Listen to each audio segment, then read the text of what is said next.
Doctor Jaime Labastida, poeta y ensayista mexicano, doctor en Filosofía por la UNAM. Es miembro del Colegio de Sinaloa, la Academia Mexicana de la Lengua y la Asociación Filosófica de México, entre otras. Ha sido profesor de la Universidad Michoacana, la Escuela Nacional Preparatoria, la UNAM, y ha impartido conferencias en más de 15 países de América y Europa. Parte de su obra poética ha sido traducida a distintos idiomas. Ha sido galardonado con diversos premios y reconocimientos como el Nacional de Periodismo en 2 ocasiones y el Javier Villaurrutia. Fue nombrado Caballero de la Orden de las Artes y las Letras por el Ministerio de Cultura de Francia y le fue otorgada la Cruz al Mérito y la Banda de la Orden del Mérito por la República Federal de Alemania. Actualmente es director general de Siglo XXI Editores.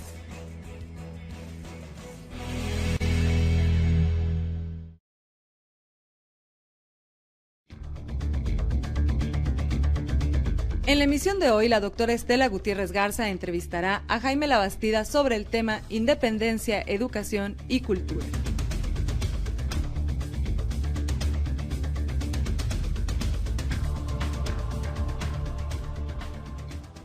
Estamos reunidos con don Jaime Labastida, un mexicano excepcional, filósofo, poeta, ensayista, para abordar un tema de la mayor relevancia para nuestro país, que es el de la independencia, educación y cultura.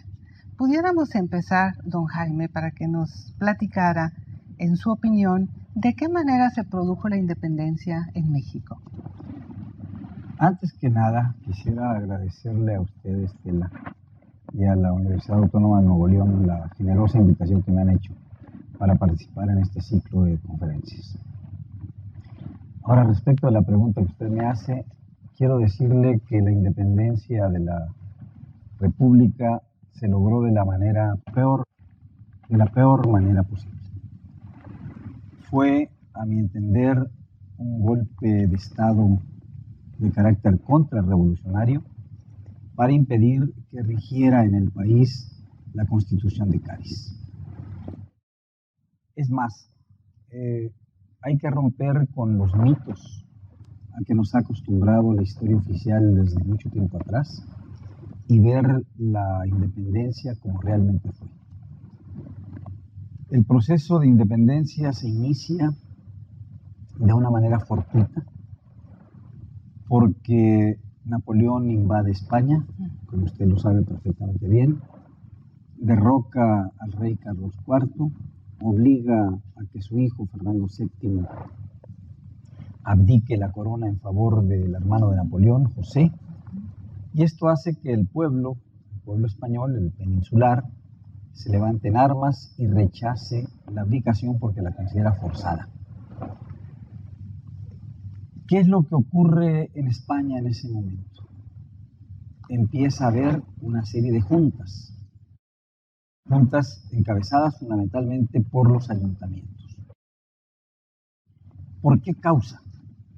Porque desde la época medieval, y esto no tiene nada que ver con los conceptos modernos de la democracia, desde la época medieval en España existían las leyes agrupadas alrededor de lo que se llama el fuero juzgo.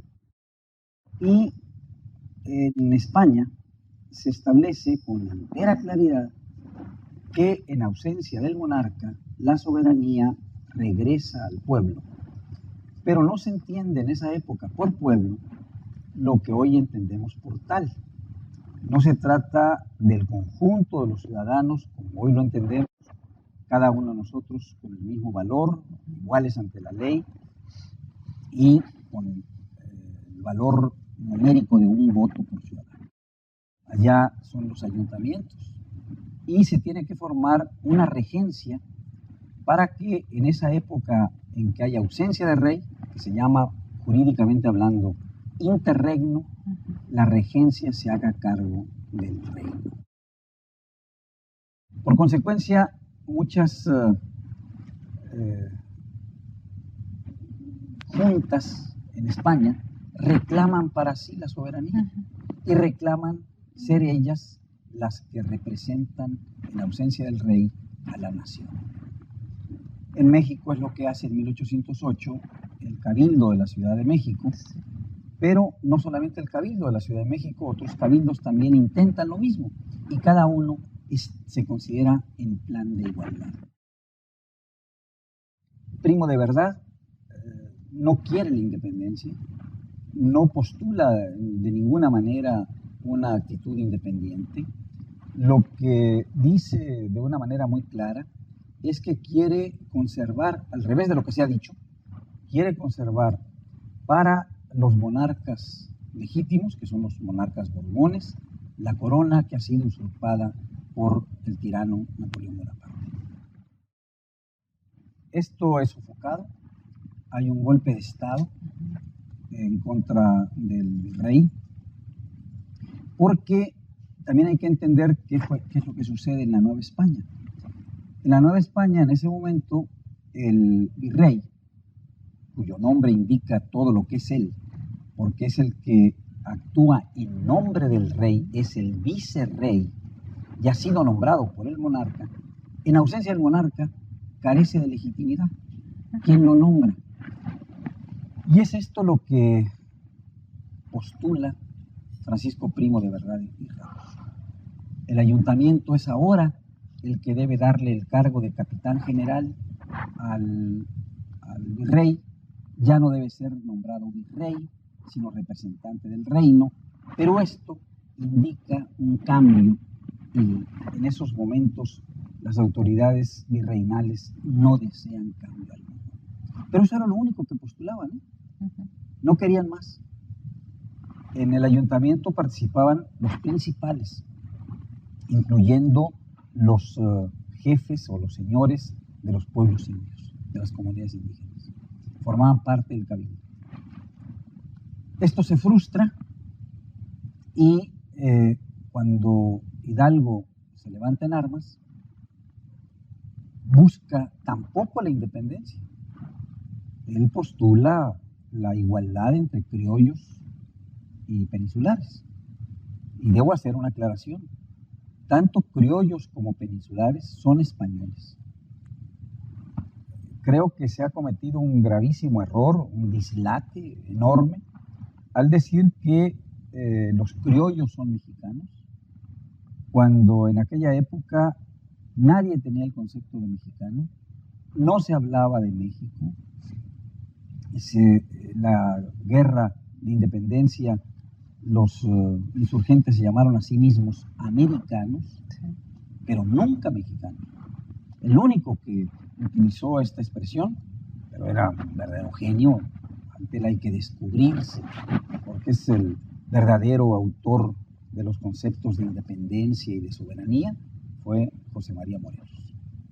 Él habló de gobierno mexicano y del decreto constitucional para la libertad de la América mexicana. Pero ve usted, incluso en este caso, se habla de América mexicana. América es el sustantivo y mexicana el adjetivo. Y lo mismo ocurre en el caso de españoles, que nosotros decimos ahora, los mexicanos luchábamos contra los españoles. Decimos, los españoles vinieron y nos conquistaron. Todos estos son, perdónenme usted que lo diga, pero son verdaderos dislates. Los españoles no nos conquistaron. México no existía en la época en que llegó Cortés al territorio que hoy es nuestro país. Cortés lo que hizo fue dominar a un señorío, que era el señorío principal, el señorío mexica o tenochca, pero no dominó la totalidad del territorio. Hubo necesidad de nuevas conquistas. Todo el norte fue conquistado en épocas posteriores por diferentes conquistadores. A Sinaloa llegó Nuño de Guzmán, por acá también en Tamaulipas estaba Nuño en un principio. De manera que es una tontería hablar de conquista de México. No hubo conquista de México. Cortés no conquistó México. Y cuando ahora mucha gente dice, es que los españoles llegaron y nos conquistaron, y luego en la época de la independencia, vamos a decir de nuevo, los mexicanos nos independizamos de los españoles y México luchó contra España, también es un dislate. Si no hubo tal lucha de mexicanos contra españoles. Se lo diré de esta otra manera. Español es la nacionalidad. No se concebía en la colonia no había el concepto de ciudadano, éramos o eran entonces vasallos o súbditos del monarca, pero la población estaba dividida en diversas categorías.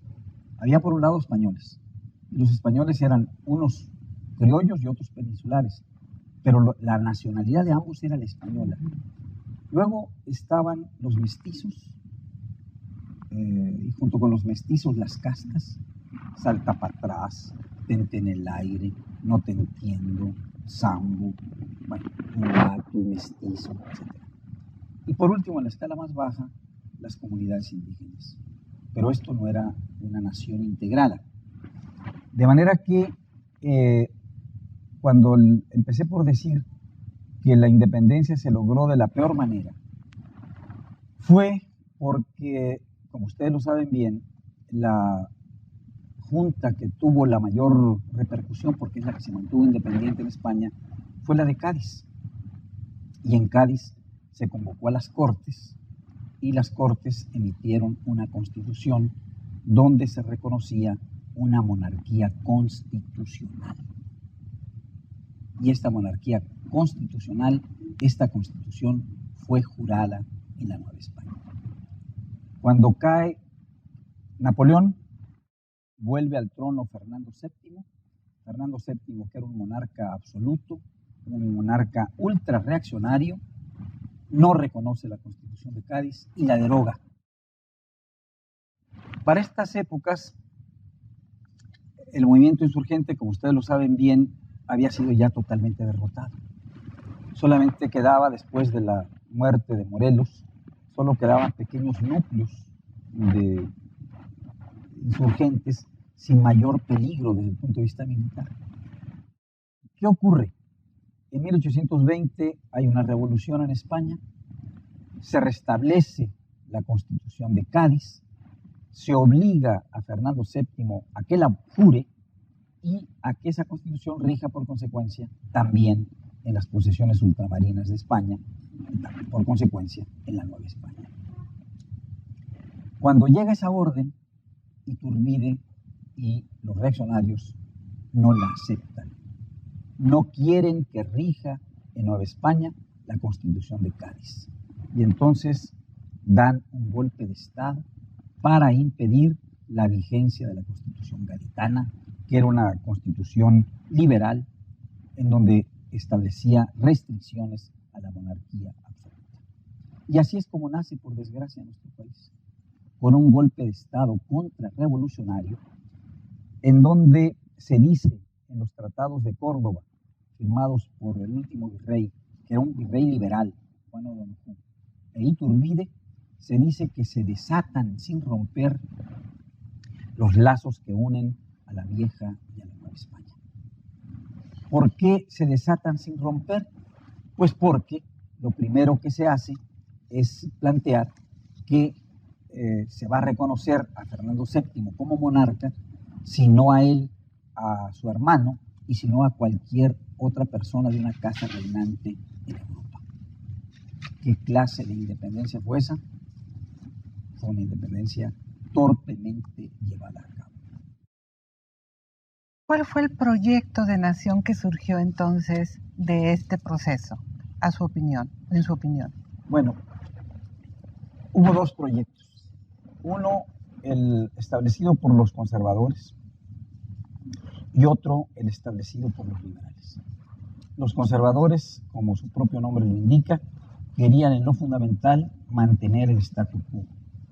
Los liberales querían un nuevo proyecto de nación. Finalmente se impuso este nuevo proyecto de nación. Yo diría que en buena medida por fortuna, pero ese proyecto de nación, ese nuevo concepto de nación, estaba también lleno de lastres. En primer lugar, ese proyecto de nación quería hacer del país una nación homogénea. La idea de los liberales en el siglo XIX, en todo el mundo, consistía en establecer una nación que hablara una sola lengua, que se fundiera en una sola etnia, que tuviera una sola cultura. Y cuando se decreta con las leyes de reforma la desamortización de los bienes en manos muertas, que inicialmente esto fue encaminado a desamortizar los bienes que estaban en las manos eclesiásticas, inmediatamente después los liberales se lanzaron contra las comunidades indígenas. Y al lanzarse contra las comunidades indígenas, las empezaron a destruir. Expropiaron las tierras. Lo que querían es que la tierra formara parte también del mercado y que entrara, digamos, en las leyes del mercado. Al hacer esto, se trató, pues, de hacer una nación homogénea.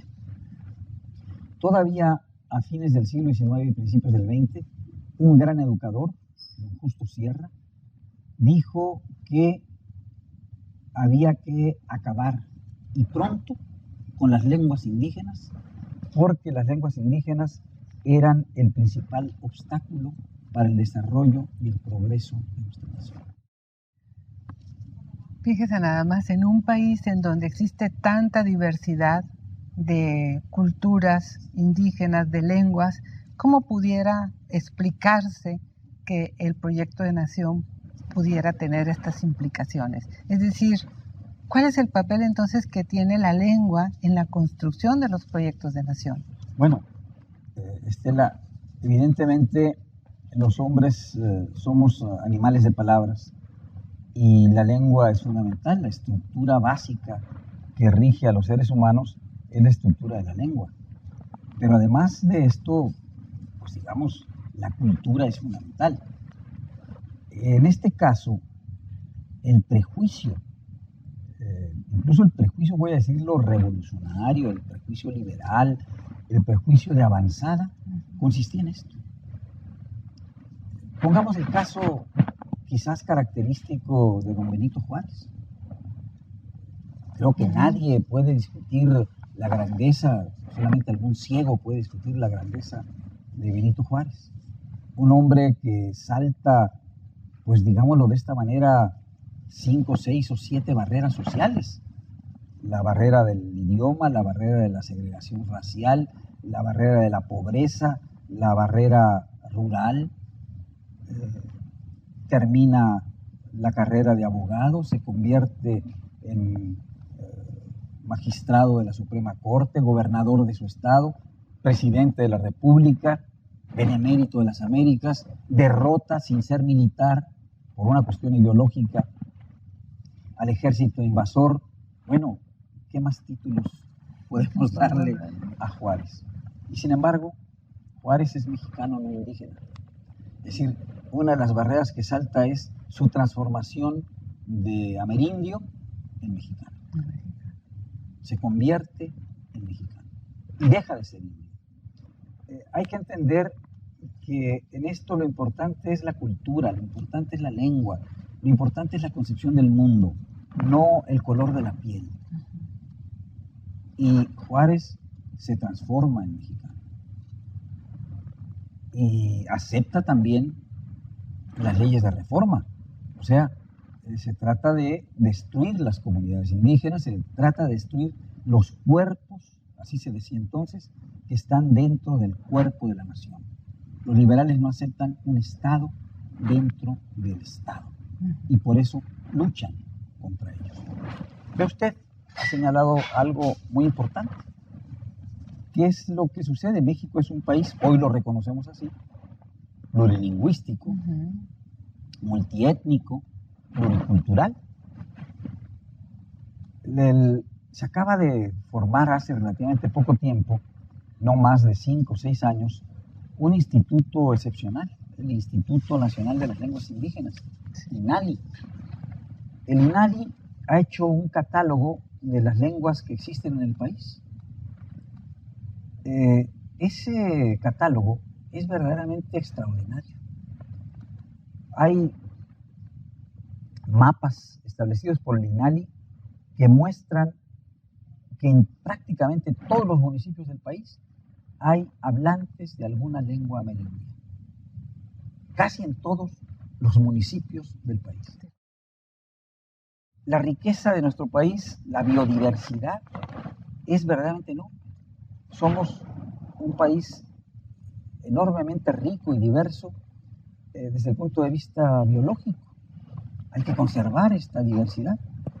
Somos el segundo o tercer país en biodiversidad en el planeta, quizás solamente superados por Indonesia, me parece, y algún otro país, pero no más que eso. Pero desde el punto de vista de riqueza cultural, somos también un país enormemente diverso y rico. Y el INALI, el Instituto Nacional de las Lenguas Indígenas, ha establecido que hay en el país 11 familias lingüísticas. 11 familias. Alguna de ellas llegada a Coahuila en el siglo XIX, los Quicapúes. Es una familia única. No hay ningún otro hablante más que ese pequeño núcleo de población en Coahuila, Quicapúes. Otra es la familia de los Seris. Pero luego hay familias muy extendidas en todo el territorio nacional. La Otomangue, que tiene el Mazahua, el Ñandú, en fin, muchísimas formas. Luego está la lengua maya, que tiene más de 1 millón de hablantes, incluyendo las variantes del celtal y el tzotzil. Está también la lengua yutonagua. Esos nombres, yutonagua, ¿qué significa yutonagua? Bueno, se ve la parte extrema al norte y la parte extrema al sur. Hay hablantes de esa familia, tanto en Estados Unidos, en Utah, por eso se llama yutonagua, como en el sur, en la zona nahua de México. Pero a la familia yutonagua pertenecen la lengua tarahumara, o la variante tarahumara, o la agrupación lingüística tarahumara, la yaqui, la mayo, sí, la nahua, en fin, hay muchas. A la otomangue también la otomí. En fin, el INALI reconoce pues 11 familias lingüísticas. Si yo recuerdo bien, 68, dicen ellos, agrupaciones lingüísticas. Ya no hablan de lenguas, porque hacen la distinción entre lengua, pueblo y cultura. Entonces hablan de 68 agrupaciones lingüísticas y 364 variantes lingüísticas dentro de las propias agrupaciones. Imagínese usted, Estela, 364 variantes lingüísticas. La Constitución reconoce ahora a esas lenguas, a las lenguas amerindias, como lenguas nacionales, lo cual es un paso importantísimo. En vez de establecer, como en el siglo XIX, la posibilidad de acabar con las lenguas indígenas, ahora les damos el Estatuto de Lenguas Nacionales. Y entonces, don Jaime, el concepto de la identidad nacional en un país multicultural presenta varias reflexiones e interrogantes, ¿no? Por supuesto que las presenta, y permítame decirle antes que lleguemos al problema de la identidad, que para mí es un problema, permítame decirle que en el caso de la ley, en el caso de las variantes lingüísticas, me parece que estamos teniendo un otro extremo. La ley reconoce a esas 300, bueno, la ley habla de lenguas nacionales y no menciona cuáles, simplemente dice las lenguas de los pueblos originales. ¿Qué se entiende por lengua? Las 11 familias lingüísticas, las 68 agrupaciones lingüísticas que reconoce el INALI, o las 364 variantes. Para el INALI son las 364 variantes lingüísticas las lenguas nacionales. Y además de esta, la lengua mexicana de señas, y junto con ellas el español. Bueno, me parece que aquí hay una evidente asimetría. El español lo hablamos cerca de 100 millones de personas en el país. Y hay variantes lingüísticas habladas por unas cuantas decenas de personas. ¿Cómo es posible, a pesar de que yo reconozco que es importantísimo que tengan el estatuto de lenguas nacionales, las variantes lingüísticas, pero ¿cómo es posible que estén al mismo nivel el español que habla a 100 millones de personas y el guarijío que habla 400? O el serio que hablan unos cuantos miles. Me parece que, si bien esto es un paso adelante, también hay una falta de simetría.